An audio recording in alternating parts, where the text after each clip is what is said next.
ना डर नहीं गई जी, कुछ लोगों को आदत होती है आइसक्रीम को हर तरफ से चाटने, तो ये अब दूसरी तरफ से मजा लेंगे। अब ये मैं आपके बीच में सर दिल्ली से आया हूँ और मैं बतलाना चाहता हूँ, मेरा नाम विनोद पाल है। आपके लिए चंद कतरे लहू के लाया हूँ, मुरझा गया हूँ पर फूल खुशबू के लाया हूँ, और आप लोगों को तालियां बजानी ही होगी। मैं घर से पत्नी के पांव छू के आया हूँ। बहुत बढ़िया। और ये उन्हीं लोगों ने ताली बजाई है जो मेरी तरह है। बहुत अच्छा सुन रहे हैं। मैं तो बता दूं भाई साहब, बीएस भारद्वाज भाई की मैं इज्जत क्यों करता हूँ। मैं राजेंद्र जी आपको बता दूं मैं इस व्यक्ति की इज्जत क्यों करता हूँ, क्योंकि जब ये 10वीं क्लास में थे, लड़कियों के स्कूल के बाहर जाके खड़े हो जाते थे, लड़कियों की स्कूल की छुट्टी होती थी, ये उन लड़कियों से कहते थे जब तक तेरा भाई जिंदा है तुझे कोई हाथ नहीं लगा सकता। 2 साल बाद ये 12वीं क्लास में हो गए, 12वीं की लड़कियों के स्कूल के बाहर जाके खड़े होने लगे। 12वीं की लड़कियां जब स्कूल की छुट्टी होकर बाहर निकलती थी तब भाई बोलते थे जब तक तेरा भाई जिंदा है तुझे कोई हाथ नहीं लगा सकता। फिर अगले साल इनकी शादी हो गई, सुहागरात का दिन आया, घूंघट उठाया और आदत समझ गई जब तक तेरा भाई जिंदा है तुझे कोई हाथ नहीं लगा सकता।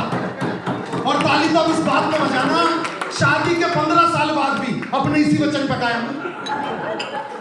मैं बताता हूँ भाई साहब इनके, मैं बताता हूँ पिछले दिनों एक सास अपने पोते को खिला रही थी, हाय मेरा सूरज, हाय मेरा चंदा, इतने में चंदा जमीन पे जाके गिर गया।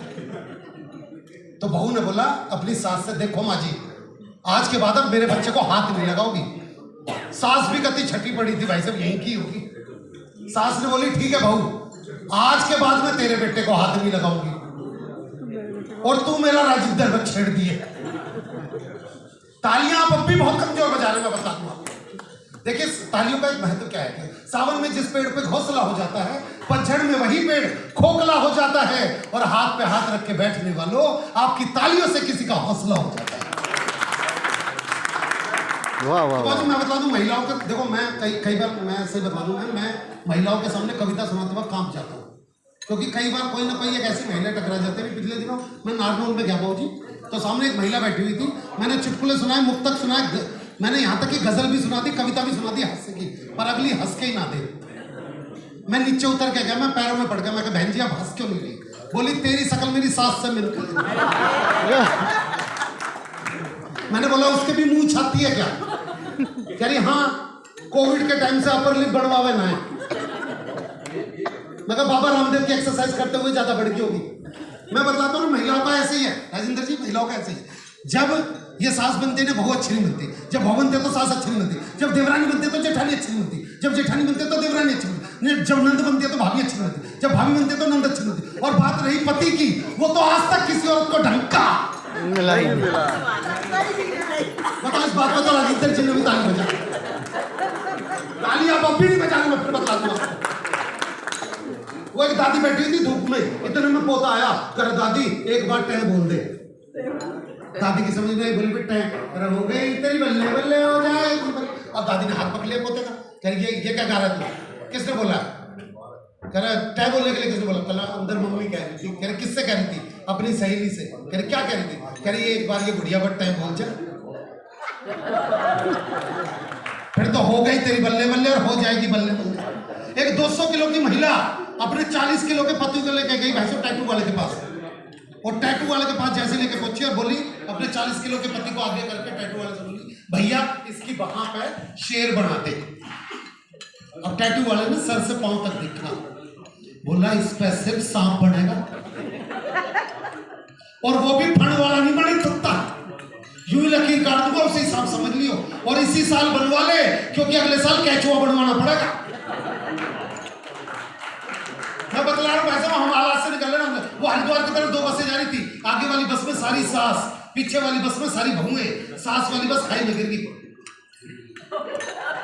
ये सारी बहुएं हंस रही हैं। इनके लिए चुटकुला यही खत्म, इनको आगे सुनना भी नहीं है। मेरे 1000 मंचों का तजुर्बा बतला रहा हूँ मैं जब भी मंच से निकल जाता हूँ कम से कम 4 बहुएं आके पूछती है भैया कौन से टूर एंड ट्रैवल से भेजी थी तुमने अपनी सास? तो सास वाली बस जैसी खाई में गिरी बहू वाली बस में बहू ने रोक है, हो मेरी सास, हो मेरी सास। सबने बोली ओहो तो बहुत प्यार करती थी। कह रही ना मेरी वाली तो आई नहीं। तो हम उसी हालात से चले जाए, हम तो जहाँ से मैं बता दूँ, देखो अपना ये जो भाई यहाँ पे बैठा हुआ, मैं बता दूँ ग्रीन पार्क आज मैं दूसरी बार आया बाबू जी यहाँ ग्रीन पार्क आज मैं दूसरी बार आया। पहली बार मैं यहाँ के थाने में आया था और उन लोगों ने मुझे 1 घंटा सुना जो किसी की नहीं सुनते। उसके बाद उन्होंने मुझे पेमेंट भी दी। उस दिन मुझे पता चला कि यहाँ की पुलिस देती भी है।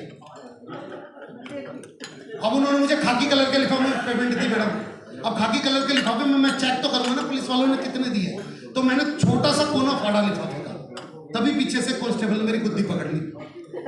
बोले बेटे सरकारी कागज फाड़ दिया। बाबूजी 10,000 में बुलाया था, 2 लाख रुपए में छोड़ा। हालात ऐसे हो रहे हैं हमारे संग। मैं कैसे बोल दूं हम आगे कहां तक बढ़ जाएंगे। हमारे संग दिक्कतें क्या होती है बाबूजी, हम जहां तक का सोचना चाहते हैं उससे कहीं ज्यादा हमें देखना पड़ता है दुनियादारी को और सारी चीजें समझनी पड़ती है।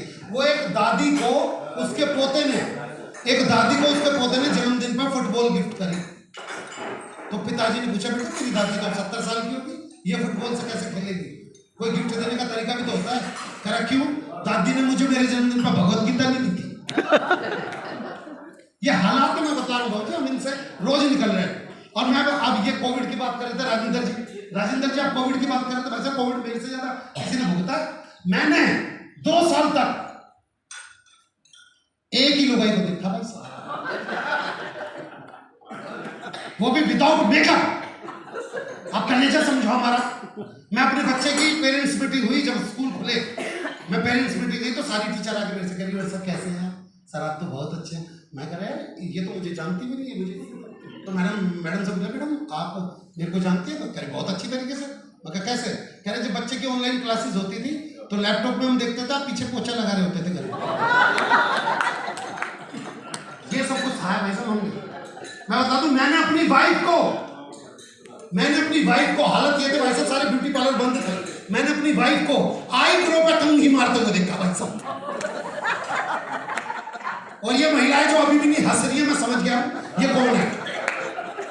जो नहीं हंस रही है मैं अभी भी समझ गया हूं ये कौन है। ये वो हैं जिनको ब्यूटी पार्लर वाली ने कह के भेजा है। इससे ज्यादा मुंह खुल गया तो इस चेहरे के पीओपी की हमारी कोई गारंटी नहीं। मैं बतलाता हूं कि हम इन चीजों से रोज निकल रहा, हमसे ज्यादा कौन जाने। बाबूजी बस आप एक बार इस वाली कुर्सी पे आ जाइएगा थोड़ा सा। मैं बाबूजी से कह रहा था इस वाली कुर्सी पे आ जाइएगा। वो क्या लाइट आपके सर पे पड़ रही है, मेरी आंखों पे चुंधा आ रहा है। मैं ज्यादा देर और इसमें कोई शर्म वाली बात नहीं है। किसी भी पुरुष के सर पर 2 ही स्त्रियां हाथ फेरती है, एक माँ और एक पत्नी। जब माँ हाथ फेरती है तो बाल बढ़ते हैं। बाबूजी को देख के लग रहा है जैसा पूरे ग्रीन पार्क में हाथ फेर रखा। तो हालात की बात है भाई साहब, मैं बताता हूँ हमसे ज्यादा किसी ने समझा। हमने दुनियादारी को जिस लेवल पे देखा उससे ज्यादा किसी ने समझा ही नहीं। हमसे ज्यादा किसी चीज को मैं बतलाता हूँ मैडम। मैं तो मैडम फिर समझ जाओ कहीं बाहर चक्कर चल रहा है, फिर समझ जाओ कहीं बाहर चक्कर चल रहा है। हाथ तो फट रहा है इनका, आपकी नॉलेज से भारी पड़ रहा है। ये हर पत्नी को लगता है, यकीन मानिए ये हर पत्नी को लगता है। हाँ, उनकी आंखें जिस तरीके से सूप में गड़ गई है ना मेरी बात सुन के, आप समझ जाओ ये बात। आप नहीं मानोगे लेकिन बात को। लेकिन देखिए मैं यहाँ से आपको एक छोटी सी बात, मैडम यकीन मानिए हर पत्नी को लगता है मेरी पति के अंडरस्टैंडिंग है, जबकि उसे जबरदस्ती कहते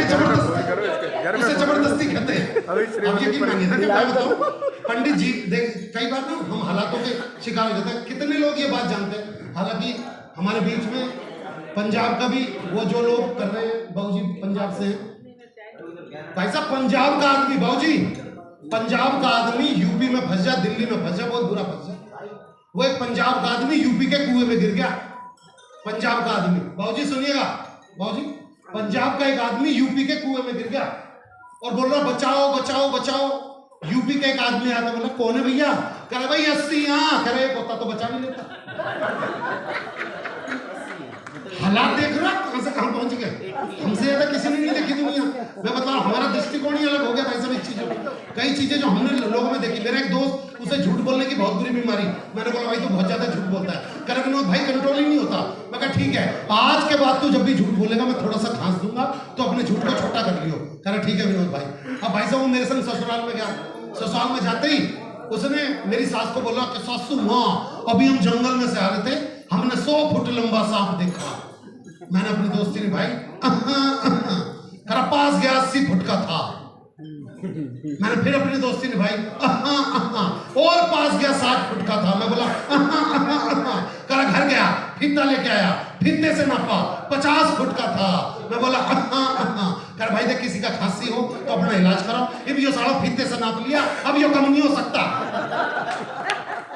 मैं बदला तो रहा हूँ जी, दुनियादारी यही भी है। मैं राजेंद्र जी की बात कर रहा हूँ भाई साहब। पिछले दिनों मेरा एक दोस्त था, पंडित जी कहता मैं मेरे तो दादाजी, मेरे एक दोस्त मिला भाई साहब मुझे पिछले दिन, के राजस्थानी यार, तुम आए हुए, तुम बता के मिले। के राजस्थानी जी पिछले दिनों मिले, कह विनोद भाई बाबा रामदेव ने मेरा दादा ले लिया।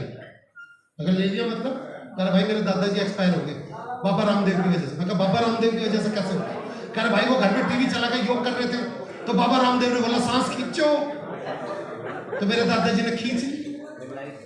बाबा रामदेव ने फिर बोला और खींचो, तो मेरे दादा ने और खींच ली। रामदेव ने बोला और खींचो, उन्होंने कुंडी तक खींच ली, तभी लाइट चली गई। तब तक मेरे दादा को मेरे यमराज जी ने खींच लिया, और जब लाइट आई तो बाबा रामदेव टीवी पे कह रहे थे इस तरीके से हम इस देश की जनसंख्या को घटा सकते हैं। लेकिन हालांकि भाई साहब, हालांकि एक समय, राजेंद्र जी, के राजस्थानी जी को मेरे बात पढ़ना, मैं बस एक रचना से खत्म कर देता हूँ। कितने लोग ये बात जानते हैं कि जब लड़की की विदाई होती है तो लड़की का मामा लड़की को गोद में उठा के डोली वाली कार तक छोड़ के आता है? एक बार हाथ उठा के मुझे बता दीजिए कितने लोग ये बात जानते हैं? जानते हैं, प्रथा है, पता होगा। जब लड़की की विदाई होती है तो लड़की का मामा लड़की को गोद में उठा के डोली वाली कार तक छोड़ के आता है। अब एक दृश्य आपकी आंखों को दे रहा हूँ, बस ये दृश्य ले लीजिएगा। लड़की का वजन 150 किलो और लड़की का कोई सगा मामा भी नहीं था।